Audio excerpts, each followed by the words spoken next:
ऐसे ही educational video को पाने के लिए मेरे चैनल को सब्सक्राइब करें और साथ में बेल आइकन को प्रेस करें ताकि मेरे आने वाले वीडियो की नोटिफिकेशन आपको मिल सके। Okay, now let's start. Hello friends, कैसे हो आप सब। मैं विकास आपका स्वागत करता हूं आपके अपने ही YouTube channel study with Anil sir में। जैसा कि आप जानते हैं, अभी हम प्राचीन भारत का इतिहास पढ़ रहे हैं। प्राचीन भारत के इस सफ़र में हम मगध के उत्कर्ष तक पहुंच गए हैं। पिछले वीडियो में हमने बृहदत्त वंश, हर्यक वंश और शिशुनाग वंश के बारे में डिटेल स्टडी की। अब बारी है मगध साम्राज्य के अगले वंश नंद वंश के बारे में। तो शुरू करते हैं आज के इस लेक्चर को बिना किसी देरी के। दोस्तों, पिछले 3 वंशों को देखकर आप यह तो जान ही गए होंगे कि महाजनपदीय राजतंत्रों में सत्ता पलट के लिए हिंसा और विश्वासघात धीरे धीरे आम बातें होती गईं। सभी राजा हर समय हिंसा और विश्वासघात से डरे सहमे रहते थे। यह डर उन्हें अपने भाई बंधुओं, पुत्रों, अधिकारियों और सभी से होता था और अपने बाहरी दुश्मनों से भी होता था। मगध में प्रथम बृहदत्त वंश के अंतिम राजा रिपुंजय की हत्या उसी के एक मंत्री पुल्लिक ने कर दी थी। बिंबिसार का हर्यक वंश तो पितृहंता वंश के नाम से ही जाना जाता है, जिसमें लगातार 2 राजकुमारों ने अपने पिता का वध करके सत्ता छीनी थी। हर्यक वंश ने कुल मिलाकर 133 वर्षों तक राज किया, लेकिन 412 बीसी से 344 बीसी तक मगध पर शिशुनाग वंश का राज रहा। शिशुनाग ने मगध की राजधानी पाटलिपुत्र से हटाकर वैशाली में शिफ्ट कर दी और इनके बेटे कालाशोक ने पुनः वैशाली से पाटलिपुत्र शिफ्ट कर दी। कालाशोक के शासनकाल में ही दूसरी बौद्ध संगीति हुई थी। कालाशोक के पुत्र नंदीवर्धन के राजकाल में एक बार फिर खूनी खेल खेला गया। महापद्मनंद ने राजा समेत सभी मंत्रियों और पुत्रों को जान से मार डाला और नंद वंश की स्थापना की। महापद्मनंद का अन्य नाम महापद्मपति, उग्रसेन, अग्रसेन और यूनानी ग्रंथों में अग्रमीश मिलता है। महापद्मनंद बहुत ही कुशल तथा स्वप्नदर्शी शासक था। उसमें राज्य प्रबंधन की अद्भुत क्षमता थी।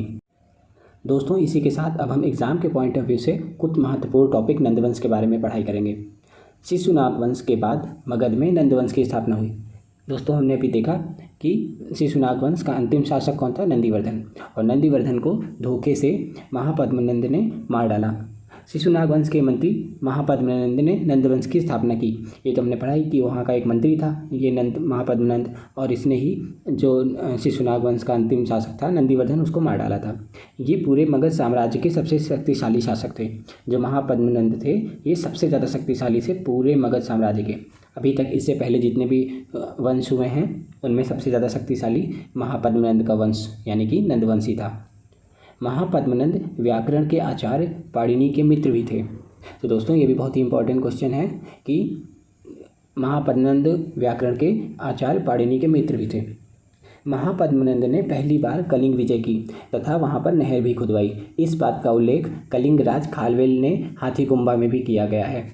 तो दोस्तों, हम देख सकते हैं कि मगध अब धीरे धीरे बड़ा हो रहा है। पिछले राजाओं ने, शिशुनाग ने, हर्यक वंश ने, सबने दूसरे राज्यों को मगध में मिला रखा है। अब महापद्मनंद ने कलिंग को जीतकर उसको अपने राज्य में मिला लिया। महापद्मनंद ने कलिंग से जिनसेन यानी कि जैन प्रतिमा को उठा लाए थे। जब इन्होंने कलिंग को जीत लिया था तो वहाँ से जिनसेन यानी कि जैन की जो प्रतिमा थी, मूर्ति, उसको वहाँ से उठा लाए थे। नंद वंश का संस्थापक महापद्मनंद एक शूद्र शासक था। इसने एक राट एवं एक क्षत्रिय की उपाधि धारण की। दोस्तों, ये भी एक बहुत ही इंपॉर्टेंट क्वेश्चन में से एक है कि इनको कौन सी उपाधि मिली हुई थी। तो हम आपको बता दें कि नंदवंश का संस्थापक महापद्मनंद को एक राट एवं एक क्षत्रिय की उपाधि मिली हुई थी। पुराणों में महापद्मनंद को सर्वक्षत्रांतक यानी कि क्षत्रियों का नाश करने वाला कहा गया है तथा परशुराम का अवतार भी बोला गया है। दोस्तों, आपने परशुराम के बारे में तो सुना ही होगा। परशुराम ने कई बार इस धरती पर क्षत्रियों को मार डाला है। बहुत सारे लोगों का इन्होंने वध किया है। इसी प्रकार महापद्मनंद ने भी बहुत सारे क्षत्रियों को मौत के घाट उतार दिया। महापद्मनंद जब राजा बना था, ये नंदीवर्धन यानी कि जो शिशुनाग वंश का अंतिम शासक था उसका एक मंत्री ही था। इसने नंदीवर्धन के साथ साथ पूरे के पूरे मंत्रियों को भी मौत के घाट उतार दिया। इसके साथ ही इसने कई सारे राज्यों को जो विजय प्राप्त की है उसमें भी बहुत सारे क्षत्रियों को मार डाला है। इसके इसी क्वालिटी के कारण इनको परशुराम का अवतार कहा गया है। पुराणों में इनको परशुराम बोला गया है और इनको सर्वक्षत्रांतक यानी कि क्षत्रियों का नाश करने वाला बोला गया है। इन्हें बौद्ध ग्रंथ के अनुसार उग्रसेन भी बोला जाता है। ठीक है, तो ये भी बहुत इंपॉर्टेंट क्वेश्चन हो सकता है कि बौद्ध ग्रंथ के अनुसार इन्हें क्या बोला जाता है, तो इन्हें बोला जाता है उग्रसेन। तो हमने देखा नंदवंश का संस्थापक महापद्म नंद, इनके बाद अगले राजा बनते हैं इन्हीं के एक पुत्र धनानंद। धनानंद के बारे में हम अब पढ़ाई करते हैं। धनानंद नंदवंश का अगला व अंतिम शासक था और ये महापद्मनंद का पुत्र था। ये हमने देखा ये अंतिम शासक हैं, केवल इसमें 2 ही शासक हुए, एक महापद्मनंद और दूसरा धनानंद।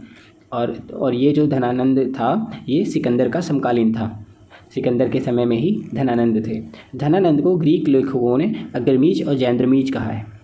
जो सिकंदर आया था इनके साथ ही बहुत सारे ग्रीक लेखक भी आए थे, तो इन्होंने धनानंद को अग्रमीज एवं जैंद्रमीज कहा है, अपनी लैंग्वेज में बोला होगा। जनता पर अत्यधिक कर लगाने के कारण जनता इनसे बहुत असंतुष्ट थी। दोस्तों, धनानंद एक बहुत ही क्रूएल शासकों में से एक था। इसके राज्यकाल में इसकी प्रजा इससे बहुत ही असंतुष्ट रहती थी। धनानंद ने जनता पर बहुत ही ज़्यादा टैक्स लगा रखा था। नंदवंश जैन मत का अनुयायी था, ये जैन धर्म को मानते थे। नंदवंश का अंतिम शासक धनानंद को हराकर चंद्रगुप्त मौर्य मगध का राजा बना। तो दोस्तों, हमने देखा कि नंदवंश बहुत ही कम समय के लिए चला, इसमें केवल 2 ही राजा हुए। कौन कौन हुए? महापद्मनंद और धनानंद। इसी के साथ ही हम आज का ये शॉर्ट लेक्चर समाप्त करते हैं। आशा करते हैं कि आपको ये लेक्चर बहुत ही अच्छा लगा होगा। अगले लेक्चर में हम पढ़ेंगे 2 महान शख्स के बारे में जो किसी भी परिचय के मोहताज नहीं है। कौन है वो 2 महान शख्स? आचार्य चाणक्य और चंद्रगुप्त मौर्य। तो दोस्तों, इसी के साथ ही हम आज का यह लेक्चर यहीं फिनिश करते हैं। ये मेरा आपसे वादा है कि अगला लेक्चर जो कि आचार्य चाणक्य और चंद्रगुप्त मौर्य के बारे में है उसमें आपको बहुत ही ज़्यादा मज़ा आएगा और आप बहुत कुछ नया सीखने को पाएंगे। तो इसी उम्मीद के साथ हम आज की यह वीडियो यहीं समाप्त करते हैं। जाने से पूर्व आप हमारे channel study with Anil sir को सब्सक्राइब और शेयर करना ना भूलें। धन्यवाद।